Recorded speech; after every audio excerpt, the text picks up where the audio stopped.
ከሰማይ በፈረሱ የሚመጣ ማርያም በደብረ ምጥማቅ በተገለጠች ጊዜ እሱ ጊዮርጊስ ማለት ነው መርቆሪዎስ ገላውዲዮስ እንዳለ ተንጋግተው በፈረስ የፈረሶቻቸው አይነት ተገልጦ በታምረ ማርያም ላይ እንደምናነበው ጊዮርጊስ የሚመጣ የሚሄድ ግርም ይለኛል። ፈረሱ ራሱ ከሰማይ ወደ ምድር የሚመጣ ከሰማይ የሚኖር ፈረስ ክቡራንና ያለው ነው። እንደምን አላችሁ? እግዚአብሔር የተመሰገነ ይሁን። እግዚአብሔር ይመስገን።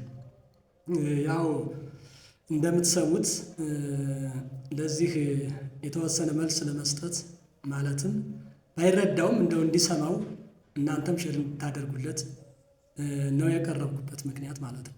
ሼር እንድታደርጉለት ምን እያለ ነው? የእመቤታችን ተአምራትን ነቀፍኩ ብሎ እነ ጊዮርጊስ እነ መርቆሪዎስ ሰማዕታት በፈረስ ከሰማይ ፈረስ ኑሮ በሰማይ ተጭነው መጡ። በሰማይ ፈረስ አለው እያለ ነው እየተናገረ ያለው። አሁን እሱ ያቀረበው ይህንን ቃል እንደ ፌዝ ነው፣ እንደ ንቀት ነው። ይህ በጣም ትልቅ ክደት ነው። ማንን መቼም ጻድቃን ሰማዕታትን እኔ ሳይሆን ራሱ መድኃኔዓለም ኢየሱስ ክርስቶስም ነው የካደው። ይህን አያደርግም ማለት እኮ ነው። በሰማይ ፈረስ ኑሮ ከሰማይ ፈረስ ተጭነው መጡ፣ በሰማይ ፈረስ አለ እያሉ ይናገራሉ ለማለት ነው። ይህንን እኮ ባይረዳው ነው እንጂ እንደ በእውነት መጽሐፍ ቅዱስና ተአምራት ገድላት የተያያዙ ናቸው እንላለን። ሚስጥራቸው አንድ ነው። ስለዚህ ይህንን ባይረዳው ነው እንጂ ራእይ ዮሐንስ ራእይ ላይ ምዕራፍ 19 ቁጥር 11 ላይ እንዲህ ሲል ያገኘው ነበር ወእምዝ ተረኸወ ሰማይ ወፃ ፈረስ ጸዓዳ ወዘይጽአኖ ስሙ መሃይምን ወጻድቅ ይላል። ወጻድቅ ሰማይ ተከፈተ፣ በሰማይ ነጭ ፈረስ ወጣ። ከዚያ ከነጭ ፈረስ ላይ ወይም በአምባ ፈረስ ላይ ስሙ የታመነ ጻድቅ ደግ ሰው ተቀምጦ አየሁ ብሎ ኢየሱስ ክርስቶስን በፈረስ ላይ እንደተቀመጠ ሆኖ ዮሐንስ በራእዩ አይቶታል። እንደተቀመጠ ሆኖ በነጭ ፈረስ ላይ እንዳለ ሆኖ ነው ያየው እንጂ አሁን ይሄ ማለት እንግዲህ እንደሱ አነጋገር እንደ ጊዮርጊስን ከሰማይ በፈረስ ተጭነው መጡ እያለ እንደ ፌዝ እንደ ንቀት ሲያቀርበው ይህንን እንደ ነቀፌታ ሲያደርግ አሁንም ዮሐንስ ያየው ራእይ ኢየሱስ ክርስቶስ በፈረስ ላይ ተቀምጦ ያየውን ይህንን በሰማይ ፈረስ አለ ማለት ነው። ይሄ እኮ ነው። አይረዱትም፣ አያውቁትም። እንደዚህም ብለው መጮኻቸውን እንጂ እያልን ብዙ ጊዜ በተለይ ይህን የምናገረው ለዚህ ነው። ዮሐንስን እንግዲህ እሱ የነ ጊዮርጊስን በሰማይ ፈረስ አለ ወይ ብሎ እንደ ንቀት እንደ ፌዝ አቀረበው። ይሄ ከሆነ ዮሐንስ በራእዩ ላይ ያየው በሰማይ ፈረስ ስላለ ነው ማለት ነው።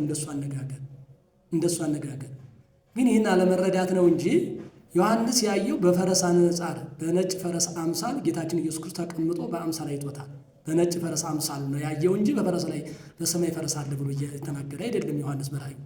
እንዲሁም ደግሞ በእመቤታችን በዓል በደብረ ምጥማቅ እንደ ቅዱስ ጊዮርጊስ እነ ቅዱስ መርቆሪዎስ በፈረስ ላይ ተጭነው መጡ ማለት ቀድሞ እንደነበሩ ሁነው በሕይወተ ሥጋ ሳሉ በፈረስ ላይ ሁነው የአሕዛብ ነገሥታትን ሲዋጉ እንደነበረ በዚያ ላይ ሁነው ታዩ። በፈረስ ላይ ሁነው ይኖሩ እንደነበር እንደዚያ ሁነው ደግሞ አሁንም በእመቤታችን በዓል ላይ ታዩ።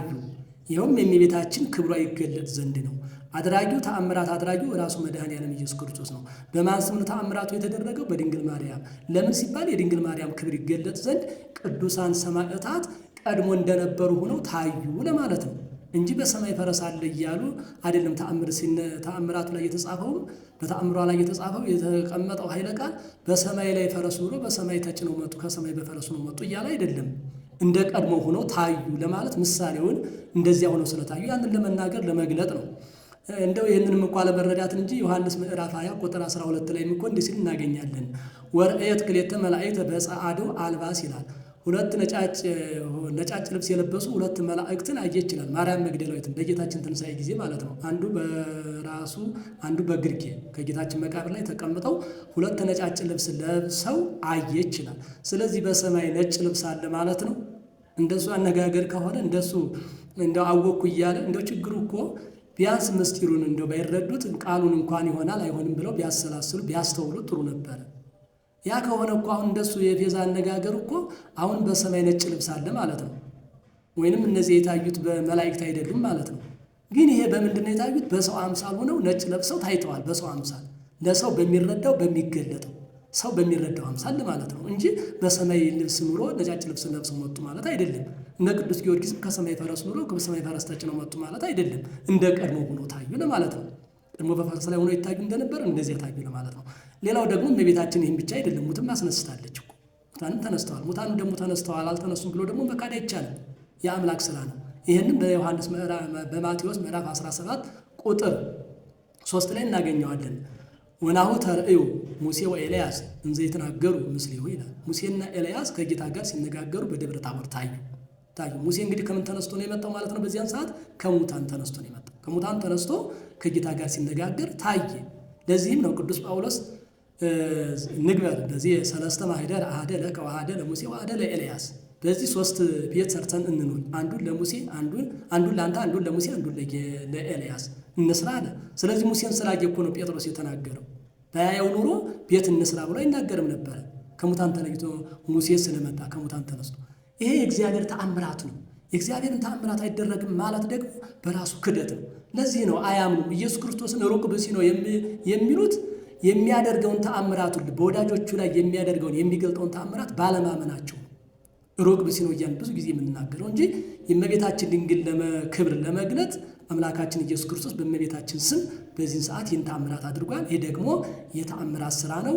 በቀድሞ እንደነበሩ ሆኖ ደግሞ ሰማዕታትን ታይተዋል፣ ሙታንም ተነስተዋል።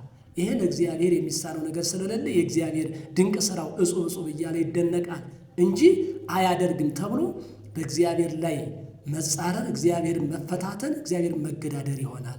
ስለዚህ ይህንን ነገር ቢረዳውም ባይረዳውም ሸር አድርጉለት ይድረሰው።